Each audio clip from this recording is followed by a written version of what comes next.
즐겁게 살지어다라는 제목으로 은혜를 나누고자 합니다. Life is Beautiful이라는 이태리 영화가 있습니다. 인생은 아름다워. 아카데미상 3개 부분을 수상을 했고, 이 영화가 세상에 나왔을 때 많은 이들로부터 아주 사랑을 받고 그리고 감동적인 영화입니다. 이 영화 속의 주인공은 귀도라는 사람입니다. 그는 호텔 웨이터로 일을 하면서 숙부의 집의 창고를 방으로 꾸미면서 살았습니다. 자신의 걷던 환경에 대해서 그는 늘 감사할 것을 찾고, 그리고 즐겁게 기쁘게 하루하루를 살아갔습니다. 어느 날이었습니다. 한 선생님을 사랑하게 되어서 결혼을 합니다. 그리고 아들을 낳습니다. 여호수아라는 아들을 낳았습니다. 때는 세계 제2차 대전 때였습니다. 어느 날부터 갑자기 나치 독일이 유대인들을 무섭게 핍박을 하고 유대인들을 포로 수용소로 잡아가는 겁니다. 이 기도는 유대인이었습니다. 기도와 그의 아들 여호수아가 포로 수용소로 끌려가는 기차에 타게 됩니다. 그의 아내는 유대인이 아닌데도 불구하고 남편과 자기 아들이 탄 이 포로 수용소로 가는 기차를 자진해서 탑니다. 기도는 갑자기 일어난 이 끔찍한 이 참 사건으로 인해서 그 아들이 큰 충격을 받을까 봐 걱정을 하면서 이렇게 아들에게 얘기를 합니다. 얘야, 지금 우리가 시합을 하고 있어. 그리고 이 시합에서 1등을 하잖니? 그러면 네가 제일 좋아하는 탱크를 상으로 받을 수가 있어. 그런데 이 시합에는 3가지 규칙이 있단다. 첫 번째, 울면 안 돼. 울면 무조건 탈락. 두 번째, 엄마가 보고 싶다 그래도 무조건 탈락. 그리고 세 번째, 배가 고프다고 해도 무조건 탈락. 기도의 아들은 자기가 세상에서 제일 좋아하는 탱크를 상으로 받기 위해서 수용소에 있으면서 수용소에 있는 것으로 생각하지 않고 이거 시합 중에 있구나 하면서 울지 않습니다. 엄마가 보고 싶어도 보고 싶다 하지 않고 배가 고파도 배가 고프다 그렇게 말하지를 않습니다. 그렇게 이제 지나면서 전쟁 막바지에 이르게 되었습니다. 이 독일군이 이 수용소에 있는 할아버지 할머니 어린아이들을 다 모이라 그럽니다. 그리고 샤워실에서 샤워하라 그럽니다. 이 기도의 아들은 샤워하는 걸 너무나 싫어했습니다. 그래서 혼자 도망쳤습니다. 그런데 그 샤워실에 들어간 할아버지 할머니 아이들은 모두 다 죽었습니다. 이 몰래 도망친 기도의 아들은 아버지에게, 아버지, 샤워장에 할아버지 할머니 아이들이 가득 차 있었는데 다 없어졌어요 그러는 거예요. 아버지가 아들에게, 야, 지금 마지막 시합 중이야. 이 마지막 시합 중에는 숨바꼭질 시합인데 그래서 다 숨었어. 이 마지막 숨바꼭질 시합에서 1등을 하면 돼. 끝까지 사람들에게 발견되지 않고 숨어 있어야 한다라고 하면서 그 아들을 한 나무 괵장 안에 숨도록 합니다. 사람이 하나도 보이지 않을 때까지 숨어 있어야만 네가 1등을 하고 탱크를 선물로 탄다 그랬어요. 이 아들을 나무 괵장에 숨겨놓고 이 기도는 자기 아내가 여자 포로 수용소에 있기 때문에 그것으로 아내를 찾으러 가다가 독일군에게 들킵니다. 기관총을 든 독일군은 이제 그를 한 구석에 끌고 가서 사형을 시키려고 가라 그럽니다. 이제는 절망과 낙심된 그러한 모습으로 머리를 푹 숙이고 가는데 갑자기 저쪽에서 그 나무 괵장에 숨어있는 그 아들이 그 틈으로 자기를 보고 있는 것이 보인 거예요. 그때 이 기도는 광대처럼 아주 장난 있게 웃으면서 걸어가는 거예요. 그리고 어두운 군데 가서 독일군이 쏜 총에 맞아 그는 죽습니다. 얼마 후에 독일군도 이제 다 떠나고 숨어있는 수용소 포로들도 하나둘씩 떠납니다. 사람들이 이젠 하나도 없다는 것을 확인한 아들은 나무 교착에서 나오게 됩니다. 그때 연합군이 들어오는데 탱크를 몰고 들어온 연합군이 아이가 하나밖에 없으니까 그 아이를 탱크 위에 태우고 가는데 포로 수용소에서 살아남은 사람들이 길거리를 쫙 가는데 그 중에 그의 엄마가 있었던 거예요. 엄마를 발견하고 둘이 이제 만납니다. 기도의 아들 엄마에게 큰 소리로 이렇게 외쳐댑니다. 엄마, 내가 1등 했어요. 그리고 지금 이 탱크를 내가 상으로 탔어요. 소리치는 모습으로 영화는 막이 내리는 거예요. 참 비록 영화이고 아들에게 정말 충격을 받지 않게 하려는 아버지의 그 의지를 보여준 것이지만 오늘날 참 이 주어진 환경에서 원망, 낙심 그리고 불평만을 품고 살아가는 인생들에게 오늘의 우리의 삶을 다시 한번 돌아보게끔 하는 아주 감명 깊은 영화라고 할 수가 있습니다. 오늘 여러분 우리의 삶은 어떻습니까? 이 땅에서 주어진 한 번뿐의 이 삶인데 이 한 번뿐인 삶 가운데 우리는 원망, 불편, 낙심입니까? 아니면 주어진 환경에서 감사를 찾고 그리고 기쁨과 즐거움을 찾고 살아가고 있습니까? 과연 어떠한 삶이 우리에게 유익이 되고 우리에게 행복이 되는지 오늘 말씀을 통해서 한번 우리의 삶을 다시 한번 돌아보는 시간이 되시기를 주님의 이름으로 축복을 합니다. 자, 그러면 우리는 이 땅에서 살아갈 때 영원한 하나님 나라만 소망하면서 살아야 합니까? 영원한 하나님 나라를 우리가 잊지 않고 살아가는 것 맞습니다만 이 땅에서 우리에게 주어진 삶, 우리에게 주어진 인생도 즐거움을 추구하고 감사함을 추구하고 그리고 기쁨을 추구하면서 살아가야 합니다. 오늘 여러분들에게 봉독해드린 이 전도서의 저자 솔로몬이 이 전도서를 시작을 할 때 어떻게 시작을 합니까? 헛되니 모든 것이 헛되도다 이렇게 시작을 해요. 헛되다라고 그렇게 시작을 한 것은 우리의 삶이 이 땅에서 영원히 하지 않고 잠시 있다가 사라지기 때문에 다 헛된 삶 아니냐, 그러니 낙 없이 그렇게 살아라, 그런 뜻이 아니다 이거예요. 전도서의 저자 솔로몬은 헛되는 모든 것이 헛되도다라고 한 것은 이 땅에서의 삶은 잠시 지나가는 나그네 삶이고 하나님께서 예비해 주신 영원한 하나님의 왕국 천국과 비교하면 비교가 되지 않는다라는 그런 의미예요.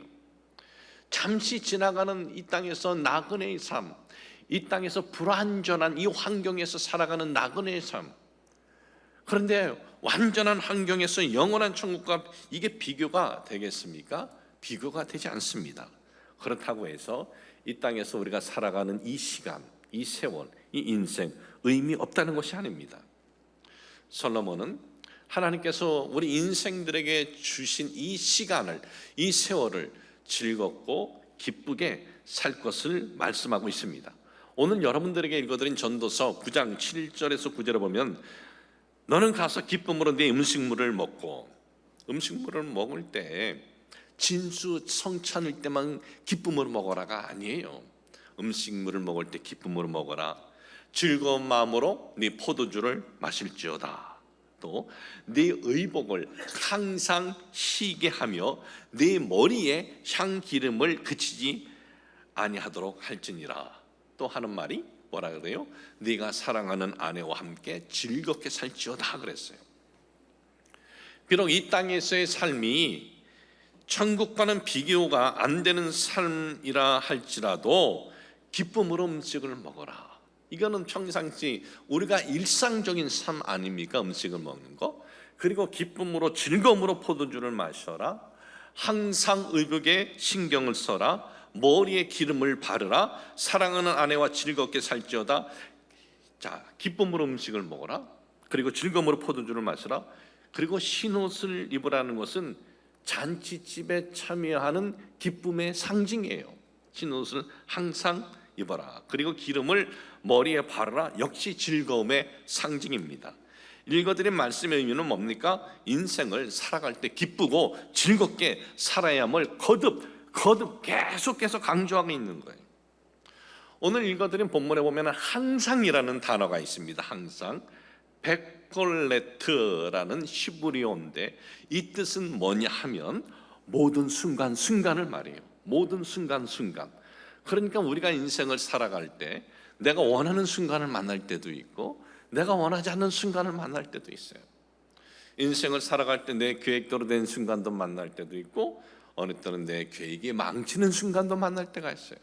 그런데 모든 순간순간, 이것이 부정의 순간이든 긍정의 이 순간이든 그 속에서 감사를 찾고 그 속에서 기쁨을 찾고 그 속에서 즐거움을 찾으라 이거예요. 빌립보서 4장 4절에 보면 바울이 이런 고백을 합니다. 주 안에서 항상 기뻐하라. 여기서 백골레트, 이것도 항상이에요. 내가 다시 말하는 기뻐하라 그랬어요. 근데 바울이 이런 고백을 할 때 그의 그 환경은 기뻐할 환경이 아니었습니다. 그의 환경은 그가 감옥에 있었을 때였어요. 바울의 열정은 뭡니까? 바울은 복음을 전하는 것이 열정이었습니다. 세계 선교를 다니면서 예수 그리스도 십자가 복음을 전하는 것이 그의 꿈이고 그의 소망이고 그의 열정이었어요. 그래서 그 열정을 가지고 아주 기쁨으로 사는데 어느 날 딱 막혀버렸어요. 감옥에 갇혀버렸습니다. 그런데 이 감옥에 갇혀서 이 감옥 속에서 내가 감사하고 기쁘고 내가 즐거울 것이 무엇인가 찾는데 딱 찾은 거예요. 그래, 내가 영적으로 키운 성도들과 내가 서신으로 그들과 영적인 교제를 하겠다. 그래서 쓴 것이 서신서예요. 그래서 그 서신서를 통해서 주 안에서 항상 기뻐하라. 내가 다시 말하는 기뻐하라 그러는 거예요. 여러분, 우리에게 주어진 이 순간의 환경 한번 보십시오. 우리는 지금 코로나라는 환경 속에서 지금 살고 있어요. 2년 반 정도 됐습니다만으로. 이 코로나 만나기 전에는 코로나와 상관없는 환경이었습니다. 여러분, 이 순간순간이라는 것은 우리의 환경이 코로나를 만났을 때든 아니면 코로나 만나기 전 때든 주어진 순간순간 환경에서 감사를 찾으면 감사를 찾을 수가 있고, 주어진 환경에서 내가 기쁨으로의 삶이나 즐거움의 삶을 내가 추구하려면 추구할 수 있다라는 것입니다. 여러분, 예수 그리스도를 믿고 하나님의 자녀가 된 순간부터 영원한 천국만을 생각하면서 이 땅에서 고뇌 가운데 고통 가운데 살아야 하는 것 아니에요. 어떤 분이 이런 이야기를 했습니다. 우울한 그리스도인 그 자체가 모순이다 그랬어요. 우울한 그리스도인 그 자체가 모순이다 그랬어요. 아니, 어떻게 예수 그리스도를 믿으면서 받은 그 은혜를 기억하면 우울할 수 있느냐? 우울할 수 없다 이거예요. 여러분, 예수 그리스도를 믿어서 우리가 제사함을 받는다는 건 뭡니까? 이런 죄를 줬으니까 형량이 이런데 그거 봐줄게, 이 정도예요? 아니죠. 우리는 죄로 인해서 영원한 고통과 형벌을 피할 수 없는 죄인들이었습니다. 그런데 예수 그리스도를 믿고 우리가 제사함을 받았다는 것은 그 고통에서 우리가 사함을 받을 뿐만 아니라 영원한 고통이 아니라 영원한 영광의 백성이 되었다는 거예요. 이런 은혜를 받았으면요 어떻게 해야 돼요? 실실 웃으면서 살아야 된다는 거예요. 실실 웃으면서 침은 흘리지 않을 정도라도. 안 그렇겠습니까? 내가 지금 형으로 끝나는 인생인데 그런데 갑자기 너 용서되었어 잃어버렸으면 어떻겠어요? 펄펄 뛰고 웃으면서 기쁨으로 그런 모습 아니겠습니까? 그런데 어떤 사람은 그리스도인이 되었는데도 얼굴이 늘 싸우지 않은 얼굴이에요. 이상해요. 그 사람 성형수술은 그런 사람에게 해야 돼. 입을 이렇게 하고. 어떤 사람은 늘 고뇌와 좌절, 물론 인생을 살아가면서 고뇌와 좌절을 만날 때가 있죠. 그러나 그런 고뇌와 좌절이 있고 어려움의 환경에서도 내가 주 안에서 어떤 존재가 되었는가를 확인하게 된다면 그런 환경에서도 감사, 즐거움, 기쁨으로의 삶을 추구할 수가 있는 겁니다. 성경은 우리가 이 땅에서 나그네 같은 삶이니까 너희들 그냥 괴로움과 고뇌 속에서 우울하게 살다가 나에게 오라, 그렇게 성경은 선언하고 있지 않습니다. 이 땅은 영원하지 않고 잠시 지나가는 나그네 길은 많지만은 이 나그네 길에서 기쁘고 행복하게 즐겁게 살 것을 말씀하고 있습니다. 예수 그리스도 안에서 물론 살아갈 때 즐겁고 정말 행복한 어떤 그런 환경이 아닐 때가 어떨 때는 더 많아요.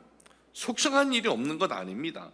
왜 속상한 일이 없겠어요? 어느 때는 배신도 당하고, 어느 때는 뒤통수도 맞고, 어느 때는 속임도 당하고 사기도 당하고 그런 일 다 있어요. 그런데 그런 일 속에서도 내가 감사를 찾고 즐거움을 찾으면은 감사와 즐거움을 찾을 수가 있어요.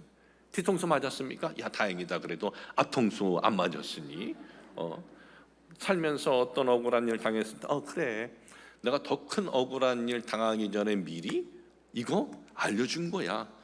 이런 부분 조심하면 되지 하면서 우리는 얼마든지 내가 그런 삶에서 원하지 않는 사건을 만났을 때 즐겁고 감사함의 그 길을 우리가 걸어갈 수가 있다는 것입니다.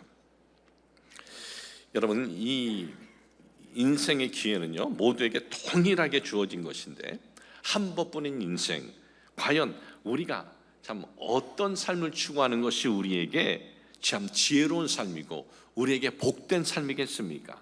한 번뿐인 이 세월 속에서 나는 순간순간 그 어떤 환경과 그 어떤 상황에서도 나는 즐거움과 행복을 추구해야지 하는 그런 의지는 가져본 적이 있냐 이거예요. 그런 의지를 가져본 적이 없으면 오늘 이 예배를 드리면서 그런 의지를 여러분 가져보시길 주님의 이름으로 축복을 합니다. 빅터 프랭클 박사 아주 유명하죠. 적극적인 사고방식으로. 이분은 세계적인 신경학자이고 정신의학자인데 그 시대에 유대계 학자들 중에 유명한 분들이 있어요. 빅터 프랭클도 그렇고 또 프로이드 이 사람도 유대인이고 또 아인슈타인. 그런데 이 세계적 2차 대전 때 나치 독일이 유대인들을 본격적으로 박해하고 포로 수용소로 끌고 가기 전에 프로이드나 그리고 아인슈타인은 다른 나라로 몸을 피신했어요. 근데 프랭클 박사는 비엔나에서 몸을 피신하지 못하고 있다가 체포돼서 아이슈비츠 죽음의 수용소에 끌려가게 됩니다. 그런 그 죽음의 수용소에서 자기도 이제 수용자로 있으면서 그 수용소에 있는 사람들을 연구하게 됩니다. 그런데 수용소에 있는 사람들 중에 희망을 잃어버린 사람을 보면 희망을 잃어버렸을 때 삶에 대한 의욕을 놓치고 그러면 얼마 가지 않아서 사람이 죽어나간다는 거예요. 그런데 아주 작은 소망, 그리고 그 소망이 이루어지지 않을 것 같은데도 그런데 아주 작은 소망을 가질 때가 있대요. 어느 때냐면은 우리 포로 수용소에 음식이 좀 나아질 것 같아. 나아진 것도 아닙니다. 앞으로 조금 나아질 것 같아. 그런 소문 또는 탈출 계획에 대한 모의에 대해서 들은 거예요. 누군가 탈출한대. 그러니까 자신들도 우리들도 어쩌면은 이렇게 탈출할 가능성이 있다. 그런 모의라도 듣는 날에는 철장 안에 공포 속에 있는 저들이 살아남으려고 하는 아주 강한 의지를 보이게 되었다라는 것입니다. 여러분, 우리가 삶에서 아름답고 귀한 것을 깨닫는 데에는요 거창한 동기 필요한 것 아니에요. 거창한 동기 필요한 거 아니에요. 지금 여러분의 지금 현실 가운데에서도 하나하나 찾아보면은 지금 우리의 현실 가운데서도 즐거움, 기쁨, 감사함을 찾을 수가 있는 거예요. 산다는 것이 황홀하다라는 책이 있어요. 아주 산다는 것이 황홀하다. 이 책이 베스트셀러인데 참 어떠한 환경이었길래 산다는 것이 황홀하다 했을까? 저자는 다하라 요네코라는 일본 여인입니다. 7남매 중에 아들 셋이 딸 셋의 막내로 태어납니다. 아버지는 시청 공무원이었고 어머니는 집안일을 돌보는 이제 주부였어요. 그런데 어머니가 이 막내를 너무나 사랑해 준 거예요. 막내딸 어머니의 사랑을 듬뿍 받으면서 자랐는데 그녀가 18살이 되던 때 어머니가 세상을 떠납니다. 너무나 어머니가 그리운 거예요. 18살 때 그녀는 매일같이 어머니를 그리다가 그 그리움에 못 이겨서 아주 독한 술을 마시고 방탕하게 됩니다. 그래도 잊혀지지 않는 거예요. 야, 내가 뭐 이렇게 사냐, 그냥 하루라도 빨리 나 어머니 곁에 가는 것이 낫겠다 싶어서 어느 날 기차에 몸을 던져요. 순간 기관사는 반사적으로 브레이크를 밟았지만은 그녀의 두 다리는 절단이 되고 왼팔 어깨도 절단이 되고 오른팔에 손가락 3개만 남습니다. 병원으로 급히 옮겨서 대수술을 받았습니다. 의식이 돌아왔습니다. 그녀는 이렇게 외쳐댑니다. 나는 왜 이렇게 재수가 없지? 기차에 몸을 던졌는데도 왜 내가 살아있는 거야? 의사들에게 구항구함 칩니다. 왜 당신들은 날 살려놨냐고. 그러면서 두 번째 계획을 세워요. 숨은 인재를 모으기 시작을 합니다. 많은 양의 숨은 인재를 모았습니다. 근데 어느 날 미국 선교사 부부가 한 18세 소녀가 자신의 몸을 기차에 던졌다는 얘기를 듣고 찾아와서 전도하러 찾아오는 거예요. 이 종교에 대해서 배타적이었던 소녀는 하루속히 빨리 돌아갔으면 했습니다. 그런데 그 선교사가 또 어느 날 찾아왔는데 이번에는 일본 통역관을 데리고 찾아왔어요. 그러면서 이렇게 말합니다. 당신이 예수 그리스도를 만나면 당신의 인생은 즐겁고 행복하게 살 수가 있다. 그런 자기 몸 보니까 누구 약 올리나? 그런 마음이 들더래요. 그런데 또 한쪽으로는 정말 내가 이런 상태에서 인생을 즐겁고 행복하게 살 수 있을까? 그러면서 감춰놓은 수면제를 이렇게 감싸지면서 하나님, 정말 시인이 계시다면, 하나님이 계시다면 저를 좀 만나주세요. 그렇지 않으면 전 이거를 입에 털어놓고 죽겠습니다. 하루 종일 하나님만 생각하다가 잠들었어요. 그리고 그 다음날 아침에 눈을 딱 떴는데 여태까지는 손가락 3개밖에 없다고 생각했는데 그날 아침은 생각이 달라지는 거예요. 나에게 오른팔이 남아있네. 그리고 엄지도 있고 검지도 있고 중지 손가락 3개가 있네. 내가 이것으로 뭔가 할 수 있다는 생각이 들어서 간호사를 불러가지고 펜을 달라고 그러는 거예요. 그리고 자기 이름을 써본 거예요. 그러곤 세상에 태어나서 처음으로 선교사가 갖다 준 그 성경책이 옆에 있었는데 그 성경책을 딱 펼쳐서 보는데 한 줄의 글이 환하게 다가온 거예요. 그런즉 누구든지 그리스도 안에 있으면 새로운 피조물이라. 이전 것은 지나갔으니 보라 새 것이 되었도다. 처음으로 그녀의 삶에서 처음으로 이제 웃기 시작을 합니다. 수술 이후에 예수 그리스도 안에서 새로운 피조물이 된 거예요. 그 선교사 통역관이었던 일본의 청년의 프로포즈를 받고 결혼합니다. 2딸을 낳습니다. 그리고 그녀는 자신의 자서전을 썼어요. 베스트셀러 책이에요. 제목을 썼어요. 산다는 것이 황홀하다. 어머니를 잃고 기차에 뛰어들어 자살을 기도했다가 2팔 잃고 왼쪽 어깨 잃고 오른팔과 3개 손가락만 남았는데 산다는 것이 황홀하다라는 거예요. 여러분, 우리가 살아갈 때 기쁘고 즐겁게 사는 것은 많은 것이 손에 쥐어 있어야 되는 것이 아니에요. 많은 것 손에 쥐었어도 기쁘고 즐겁기는커녕 더 이상한 곳에 빠져버리고 그리고 삶을 던져버린 사람들이 주위에 얼마든지 많이 있어요.